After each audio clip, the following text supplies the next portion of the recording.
मंडळी, शुद्ध भक्त हे सतत भगवंतांच्या कार्यामध्ये विलीन होत असतात. तसेच आपल्या भगवंताला अतिशय प्रिय असणारे भक्त या भक्तांच्या निस्वार्थ सेवेमध्ये शुद्ध भक्त हा आपला भाव ठेवून राहत असतो. आळंदीचे माऊली ज्ञानेश्वर पसायदानामध्ये किती सुंदर भाव व्यक्त करतात नाही. पण बहुधा आपली तरुण मंडळी या तत्त्वज्ञानापासून या ज्ञानापासून वंचित राहतीये. पसायदान आपण लहानापासून मोठे होईपर्यंत म्हणजेच आत्तापर्यंत देखील पूर्णपणे ऐकलेलं आहे. सतत म्हणत असतो आपण विविध कार्यक्रमांमध्ये, परंतु त्याचा अर्थ तुम्हाला माहिती आहे का? कदाचित बऱ्याच जणांना माहिती असेल, बऱ्याच जणांना माहितीही नसेल. किती शुद्ध भावाने माऊली ज्ञानेश्वर लिहितात. मंडळी, जेव्हा माऊली ज्ञानेश्वरांनी ज्ञानेश्वरी हा ग्रंथ लिहिला, जगातील सर्वात जास्त तत्त्वज्ञानिक असणारा हा ग्रंथ माऊली ज्ञानेश्वरांनी लिहून एवढं तत्त्वज्ञान या जगाला दिलेलं असताना माऊली ज्ञानेश्वरांचा भाव काय? हे तत्त्वज्ञान दिल्यानंतर माऊली ज्ञानेश्वर भगवंताकडे एक मागणी करतायत, एक दान मागतायत भगवंताला. किती सुंदर भाव आहे माऊली ज्ञानेश्वरांचा, आपण पाहूया. आता विश्वात्मके देवे, येणे वाग्यज्ञ तोषावे, तो शोनी मज द्यावे, पसाय दान हे. हे भगवंता, हे विश्वात्मक देवा, सर्व चरांचरांमध्ये असणाऱ्या, विश्वामध्ये आत्मिक रूपामध्ये राहणाऱ्या हे भगवंता, माझ्या या वाग्यज्ञाला तोषून म्हणजेच संतुष्ट होऊन मला एक दान दे, मला एक दान हवं आहे.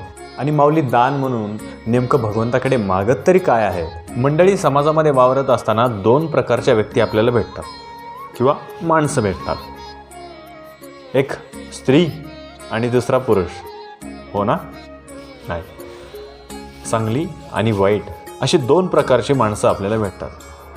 बरं, जर आपण संतांच्या दृष्टिकोनातनं पाहिलं तर चांगलं हाही फार जास्त कोणी नाही आहे आणि वाईट हा कोणी नाही आहे. त्यामुळं तर माऊली ज्ञानेश्वर पसायदानाच्या दुसऱ्या ओळींमध्ये म्हणतात, जय खळांची व्यंकटी सांडो, तया सत्कर्मी रती वाढो, भूता परस्परे जडो, मैत्र जीवांचे. जय खळांची व्यंकटी सांडो, तया सत्कर्मी रती वाढो. ज्या माणसांमध्ये वाईट करण्याची वृत्ती आहे त्यांचं ते वाईट पण निघून जावं. जे खळांची व्यंकटी सांडो, तया सत्कर्मी रती वाढो. रती बुद्धी, बुद्धी वाढो त्यांना. सत्कर्म करण्याची भगवंता बुद्धी त्यांची वाढावी, हे माझं तुझ्याकडं मागणं आहे. भूता परस्परे जडो, मैत्र जीवांचे. परस्पर जीवांमध्ये मैत्रीचा भाव, मैत्रीचं प्रेम निर्माण व्हावं, असं निरागसपणे भगवंताकडे माऊली ज्ञानेश्वर मागतायत. अगदी जगहितकारी मागणी किंवा दान किंवा प्रसाद रूपी दान हे माऊली ज्ञानेश्वर मागतायत. म्हणून तर माऊली ज्ञानेश्वर हे शुद्ध वैष्णव आहेत. माऊली ज्ञानेश्वरांच्या पसायदानाच्या या सिरीजमध्ये आपण लवकरच भेटूया पुढील भागामध्ये. तोपर्यंत रामकृष्ण हरी.